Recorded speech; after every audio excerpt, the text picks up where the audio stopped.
Hello, friends. So, how are you all? I hope you all are doing good and staying safe at home. So, friends, आज मैं बहुत दिनों के बाद एक और नया वीडियो के साथ आप सभी के बीच में आई हूँ। सो फ्रेंड्स, आज मेरी आवाज़ सुन के आप लोगों को लगेगा कि कुछ चेंजेस है मेरे आवाज़ में। सो बहुत दिनों से मेरा तबीयत ख़राब चल रहे थे, तो दैट्स वाई उसी वजह से मेरा आवाज़ अभी मतलब बैठा हुआ है। तो इसलिए मैं इसी वजह से मैं वीडियो नहीं बना पा रही हूँ। बहुत दिनों से मुझे वीडियो बनाने का मन था, जो हमारे अभी मणिपुर का जो सिचुएशन है उसी को मतलब मैं देख रही थी, सुन रही थी, समझने की कोशिश कर रही थी कि क्या हो रहा है। दैट्स वाई आज तो मैंने बोले आज थोड़ा गला को थोड़ा अच्छा फ़ील कर रहा है, फिर भी इतना नॉर्मल नहीं हुआ है, मतलब जो आवाज़ है वो फट गया है। तो फिर भी मेरा क्या है, मैं आज सोच रही हूँ अपने जो यूट्यूब फ्रेंड्स के बीच में मैं आज जाके एक मेरा जो अपना ओपिनियन है मैं रखूँगी। सो फ्रेंड्स, आज का जो मेरा टॉपिक है, अभी तो हमारे मणिपुर का जो चीफ मिनिस्टर वो रिज़ाइन दे चुके हैं। उसके एक वीडियो जो वॉइस रिकॉर्डिंग का जो वीडियो वायरल वॉइस रिकॉर्डर जो वायरल हुआ था, उसी बेसिस पे उसको रिज़ाइन देने का नौबत भी आन पड़ी।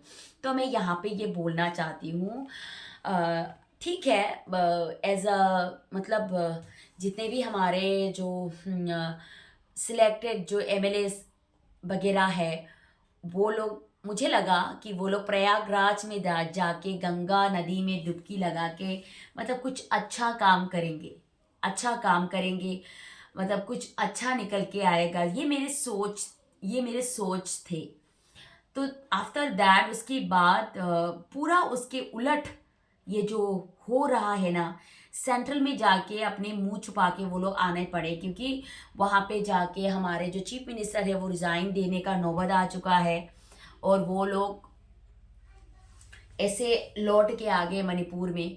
तो इससे क्या हम लोगों एज अ मैतई हमारे ऊपर क्या इम्पैक्ट पड़ता है? उन लोगों को हमारी प्रजा ने ही लीडर बनाया है, और ये सोचिए अगर वो लोग अपने प्रजा के आवाज़ नहीं बन सकते, हमारी प्रजा क्या चाहता है ये अपने लीडर्स तक पहुंचा नहीं सकते, तो ये आगे जाके क्या कर पाएंगे? मणिपुर में अभी जो चीफ मिनिस्टर है, सारे गलतियों का इल्ज़ाम उसके ऊपर है, आई नो दैट, पर ये सही है? तो जो जितने भी एमएलएस वगैरह हैं वो दिल्ली गए हैं, उन लोगों ने भी कोई अच्छा काम तो नहीं किया है। देखो, हमारे अभी जो है सीटों के बंटवारे, कौन नहीं चाहता कि मैं चीफ मिनिस्टर बन जाऊँ? सब लोग चाहते हैं कि हाँ, मुझे चीफ मिनिस्टर बनने का लायक है, खुद सोचते हैं। पर आप लोग ये सीट को मतलब अपने सोचने से पहले ना, पहले सोच लो कि चीफ मिनिस्टर बनने के बाद मुझे क्या डिसीजन लेना है स्ट्रॉन्ग, ताकि मैं ये सारे जो दंगे फसाद और ये जो वॉर चल रहा है ना उसको ख़त्म कर सके। ये है एक लीडरशिप का क्वालिटी होना चाहिए। ऐसा कि नहीं कि हाँ मेरे पे भी मतलब मैं भी एज अ मैं चीफ मिनिस्टर के लायक हूँ, ऐसे बोलने से नहीं होगा। तुम्हारे पास क्या क्वालिटी है जो हम सब मिलके आपको जो एज अ चीफ मिनिस्टर के पोस्ट में आपको बिठाए? तो ये वाला जो आपके पास ये क्वालिटी होना चाहिए, ताकि ये नहीं कि मैं चीफ मिनिस्टर बन गए और मुझे तो पता है पार्टी की आगे ही नाचनी है, पार्टी बीन बजाएंगे और मैं नागिन वाले डांस पार्टी के आगे मैं करती रहूंगी। ऐसा नहीं चलेगा। इतने सालों तक 2022 से आई थिंक ये कॉन्फ्लिक्ट शुरू हुआ है मैतई एंड कुकी के बीच। ओके, स्टेट में भी बीजेपी गवर्नमेंट है, सेंट्रल में भी बीजेपी गवर्नमेंट है, और आज तक मैंने ये नहीं देखा है कि सेंट्रल का कोई भी अधिकारी जो अब तक मैतई के फेवर में, मतलब मैतई के लिए वो लोग बात करें, आज तक मैंने कभी नहीं देखा। सेंट्रल गवर्नमेंट हो, सेंट्रल फोर्सेस हो, आज तक उसके उलट ही हुआ है। तो हमेशा मैतई को ही दबाने की कोशिश किया है। तो इतने बहुमत के साथ आप लोग पार्टी में एक इतने बीजेपी का जो इतने सारे एमएलएस वगैरह होने के बावजूद भी आप लोग अपने कम्युनिटी को प्रेजेंट नहीं कर पाए, तो इसमें प्रजा का गलती है या आप लोगों का गलती है? क्योंकि प्रजा ने तो आप लोगों को चुन के सेंट्रल में रख दिया कि हमारे जो भी हमारे जरूरत जो वगैरह है वो आप लोग रखिए, लीडर की आगे रखिए, उसको सैंक्शन कराइए, उस पर काम कीजिए। पर आप लोगों ने क्या किया? आप लोगों का ड्यूटी क्या है, आप लोग अभी तक समझ में ही नहीं आए हैं, समझ में भी नहीं आए हैं। बीरेन सिंह पे सब लोग मिलके उंगली उठाए एज अ मणिपुर का जो चीफ मिनिस्टर पहले, जो अभी तो रिजाइन दे चुके हैं, तो आप लोगों के मन में भी हाँ हाँ हाँ हाँ, यस यस यस, वो तो ऐसे ऐसे करते हैं, ऐसे ऐसे करते हैं, वो संभाल ही नहीं पाए हैं हमारे मणिपुर को, हम ये बर्बाद कर देगा। और मन ही मन में मैं बन सकती हूँ चीफ मिनिस्टर, मैं बन सकती हूँ चीफ मिनिस्टर, ये से करने से नहीं होगा। आप खुद सोचिए, आपके पास वो क्वालिटी है, आपके पास वो हिम्मत है कि आप एज अ चीफ मिनिस्टर होने के बाद आप ये सारे जो वॉर चल रहा है मणिपुर में, एक कम्युनिटी के साथ लड़ रहे हैं, और इतने सारे जो मतलब वॉर, इंटरनल कोल्ड वॉर सब हो रहा है, ये सब आप हैंडल कर पाएंगे? Not only for the prime minister होने के बाद ये सारे जो एक गंदगी है ये साफ नहीं हो जाएगा, आपके चीफ मिनिस्टर पोस्ट में बैठते ही ये खत्म नहीं हो जाएगा। आपको उसका जो आप जिस पोजीशन में हैं उसको यूज करके कैसे मेरे जो देश है, मेरे मातृभूमि है, उसको कैसे बचाना है, फर्स्ट ऑफ ऑल ये थिंक आपके माइंड में आना चाहिए, वो क्वालिटी होने चाहिए, एक लीडरशिप का क्वालिटी होना चाहिए, और एक स्ट्रॉन्ग डिसीजन लेने का आप पे हिम्मत होनी चाहिए। तब जाके आप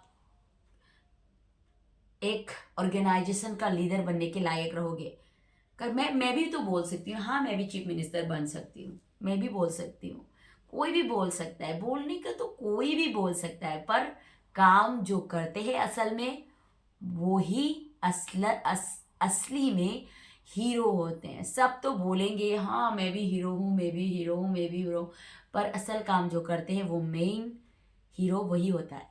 तो मणिपुर के जो अभी की सिचुएशन है, मतलब ऐसे लग रहे हैं कि अभी प्रेसिडेंट रूल पहले, मतलब पहले प्रेसिडेंट रूल बनाने से पहले ही हमें पता चल गया था कि सेंट्रल का रूप क्या है, मोदी का रूप क्या है, सेंट्रल फोर्सेस का रूप क्या है, सबको पता चल गया है। ये मतलब हम किसी से छुपे नहीं हैं, सबको पता चल जाए कि अभी प्रेसिडेंट रूल बन गया है, ठीक है, आई एक्सेप्ट इट। पर क्या है, इसमें भी एक बात है, आप सेंट्रल ये प्रेसिडेंट रूल बना रहे हो, तो प्लीज़ आपको इसमें भी कोई भी मतलब ये वाला जो कम्युनिटी खेलना बंद करना, ठीक है। मुझे पता है कि सेंट्रल गवर्नमेंट पता नहीं क्योंकि जो कम्युनिटी है उन लोगों से कौन से टैक्स मिलते हैं, उन लोगों के फेवर में हमेशा रहते हैं, वो लोग बंदूक गले में डाल के नाचो या गेम खेलो तब भी कुछ नहीं बोलते हैं। पोपी काटने के टाइम पे जितने भी हमारे सिक्योरिटी फोर्सेस के ऊपर उन लोगों ने हमला किया वो भी कुछ नहीं बोलते हैं। पर मैतेई के लोगों को तो कुछ भी नहीं कर सकते, कुकी करे तो मतलब ऑल डन, पर मैतेई करे तो कुछ भी नहीं। तो मतलब पता नहीं कि कुकी कम्युनिटी के लोग जो सेंट्रल गवर्नमेंट को कौन से टाइप का टैक्स देते हैं वो तो भगवान ही जाने, हम लोगों को कोई मालूम नहीं है। फिर भी ये जो प्रेसिडेंट रूल बन रहा है ना, प्लीज़ इसमें पार्सलिटी मत कीजिए। जो विलेज इलाके में जो रूल है, ठीक है, वो रूल है, पर वो जो रूल विलेज इलाके में जो रूल है, सेम रूल आपको भी हिल जो एरिया में जो आतंकवादी लोग, जो उग्रवादी लोग एंड जो इलीगल इमिग्रेंट्स लोग जो पकड़ रहे हैं हथियार, उसमें भी कार्रवाई और रोक टोक सेम जो प्रेसिडेंट रूल है, not only for the valley area, ये हिल एरिया में भी लागू होना चाहिए। मैं बोलना चाहती हूँ, ये हमारे जनता की आंखों में धूल झोंकने वाला काम इस बार तो मत कीजिएगा। क्योंकि हम लोगों ने बहुत सहा है कि हमारे जो चीफ मिनिस्टर तक को रिज़ाइन देने का नौबत आ चुका है। आफ्टर दैट उसके बाद प्रेसिडेंट रूल बन गया है, और प्रेसिडेंट रूल बनने के बाद भी ना, प्लीज़ आप लोगों से एक ही रिक्वेस्ट है कि इसमें भी आप लोग ना वैली ना हिल एरिया रूल एक ही रखिए। वहाँ विलेज में अगर कार्रवाई हो रहा है ना, तो हिल इलाके में भी कार्रवाई होना बहुत ज़रूरी है। ओके, सो ये वाला जो कदम है, ये प्रेसिडेंट रूल में मैं मतलब आशा करती हूँ कि ये रूल सेम रहेगा, ना पार्शियलिटी होगी, ना मैतई ये कुकी ये नहीं होगा। रूल तो सबके लिए एक होना चाहिए। ये सिर्फ एक ही, ये मैं भारत सरकार से निवेदन करना चाहती हूँ। और मतलब जितने भी हमारे जो पूजनीय एमएलएस वगैरह हैं, अपने अपने कार्यक्रम, अपने अपने जो ड्रामा करना बंद कीजिए, और अपने अपने आप को चीफ मिनिस्टर अपने ही अंदर में घोषित करना बंद कीजिए। अगर आपको लीडर बनना है, तो आपको लीडरशिप क्वालिटी आप पे होना बहुत ज़रूरी है। ओके, चीफ मिनिस्टर बनने के बाद वो कुर्सी बेचते ही आपका पावर ऊपर नहीं जाएगा। आपका काम ही आपको सब प्रजा के सामने आपका पहचान दिलाएगा। यही मैं जितने भी है हमारे मैतेई कम्युनिटी के जो लीडर्स लोग हैं, एमएलएस, एमपीस, उन लोगों से बोलना चाहती हूँ, मतलब प्लीज़ पार्टियों के आगे नाचना बंद कीजिए। अपना स्टैंड, अपने कम्युनिटी का स्टैंड, अपने मातृभूमि का स्टैंड लेना सीखिए। स्ट्रॉन्ग कदम उठाना सीखिए, क्योंकि आपको प्रजा ने ही उसी पोजीशन में लाके खड़ा किया है। तो ये वाला जो पॉइंट मैं आज मेरे जो यूट्यूब फ्रेंड्स हैं उन लोगों के सामने मैं रखना चाहती हूँ। सो फ्रेंड्स, आज के लिए इतना ही। सो मिलते हैं मेरे अगले वीडियो में। So friends, take care and bye bye.